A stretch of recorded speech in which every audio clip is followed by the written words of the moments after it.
Halo, kita berjumpa lagi dengan grafik fungsi trigonometri. Kali ini kita akan belajar tentang grafik fungsi trigonometri dalam bentuk non-standar. Nah, pertama-tama kita akan bahas dulu bagaimana suatu fungsi trigonometri bisa mengalami perubahan. Sebelumnya, bentuk umum suatu fungsi sinus itu adalah fx sama dengan a sin k dikali x plus minus b plus minus c. K di sini adalah bagaimana grafik tersebut mengalami pengulangan, berapa kali ia mengalami pengulangan. Nah, rumus periodenya adalah 2pi per k. Pi itu adalah 180 derajat. Amplitudo adalah nilai mutlak dari A. Nilai mutlak di sini maksudnya adalah nilai A ini harus tetap positif.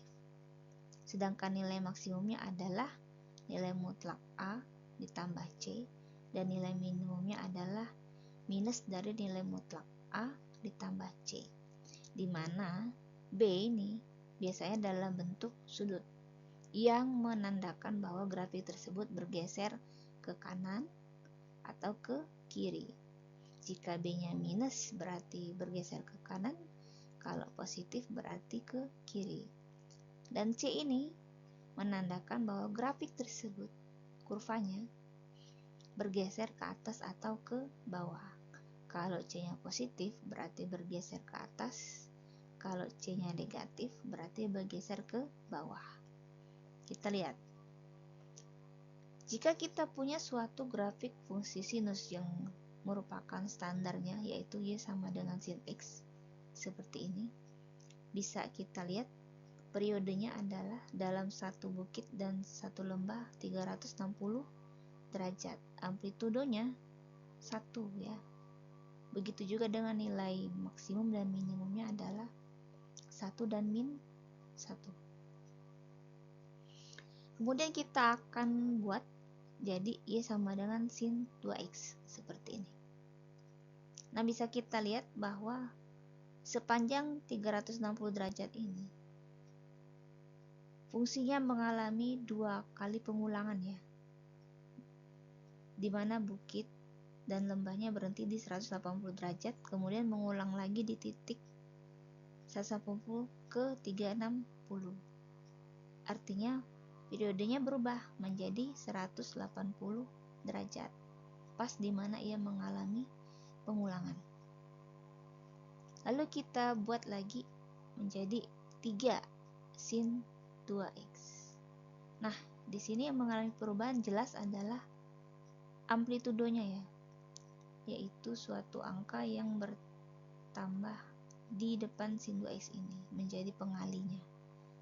Ini artinya lihat bahwa amplitudonya berubah menjadi 3.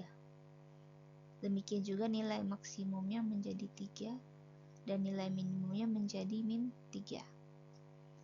Coba kita rubah lagi menjadi Y sama dengan 3 sin 2x plus 5. Nah, jelas di sini bahwa grafiknya bergeser ke atas ya, sebanyak 5 satuan ya, dari 0 ke 5.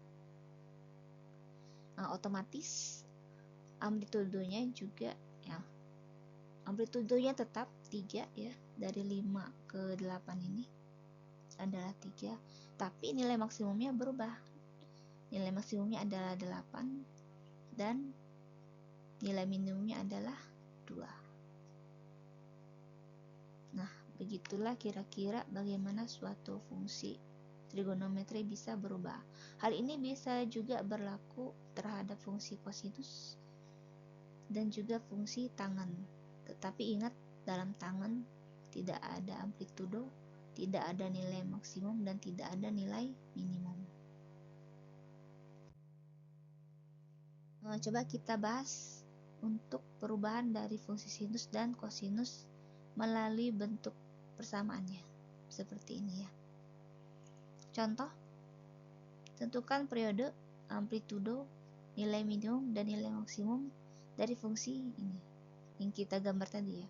yaitu 3 sin 2x plus 5.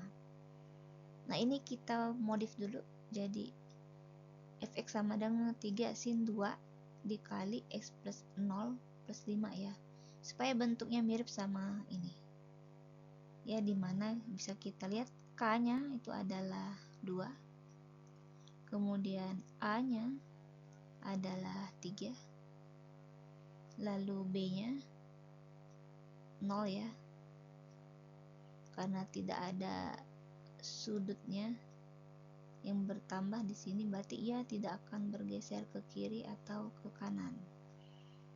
Kemudian c nya 5. Nah mari kita buat kriteria periodenya. Tadi rumusnya 2pi per k.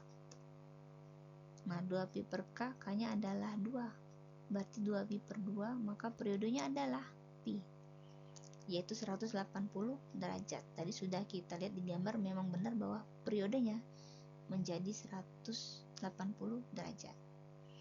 Kemudian amplitudonya berarti nilai mutlak dari 3 ya adalah 3 ya. Juga kita lihat tadi di gambar memang amplitudonya adalah 3. Sedangkan nilai maksimumnya adalah amplitudo ditambah dengan tadi C-nya ya, yaitu 5.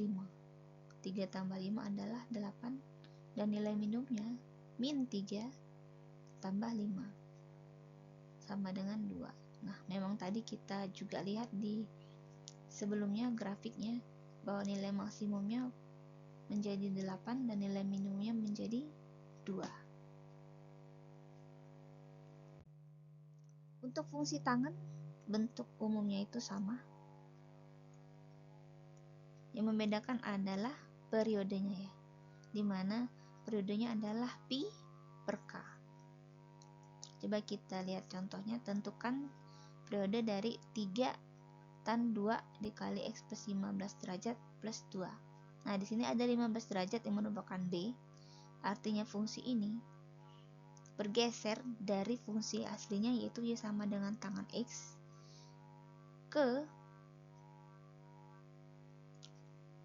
kiri sejauh 15 derajat dan bergeser ke atas sejauh 2 satuan. Nah, coba kita lihat, rumus periode adalah pi per k, sedangkan k adalah 2. Jadi pi per 2 yaitu 90 derajat. Selain itu kita juga belajar bagaimana memodelkan fenomena periode pada grafik fungsi trigonometri. Masih coba kita lihat contohnya ya. Ada 2 buah drone akan melakukan atraksi di langit malam, di mana drone 1 membentuk fungsi y sama dengan sin x dan drone 2 membentuk fungsi y sama dengan cos x. Pertanyaannya, pada saat kapan kedua drone akan saling bertemu jika masing-masing drone melakukan atraksi tersebut sebanyak 2 kali? Nah, perhatikan bahwa 2 kali di sini maksudnya berarti adalah 2 putaran ya, gitu. Kita gambar dulu. Nah, kira-kira seperti ini ya. Fungsi sin x-nya yang merah ini, dan fungsi cosnya adalah yang abu-abu. Nah, di sini kita lihat berarti kalau fungsi y sama dengan sin x-nya dilakukan sebanyak 2 kali, maka terjadi 2 periode ya. Tuh. Sedangkan yang cos x-nya juga berhenti di sini, kemudian yang kedua kalinya terus ke sini. Nah, yang dimaksud dengan pada saat kapan kedua drone akan saling bertemu, berarti kita lihat sudut yang beririsan antara fungsi y sama dengan sin x dan y sama dengan cos x. Bisa kita lihat di sini pertemuannya di sudut 45 derajat. Kemudian ketemu lagi di sudut 225 derajat. Pada saat pengulangan yang kedua, bertemu lagi di sudut 405 derajat dan juga sudut 585 derajat. Sekian pembelajaran hari ini tentang grafik fungsi trigonometri dalam bentuk nol standar. Berikut pemodelan soal matematikanya mengenai fenomena periode. Sampai jumpa.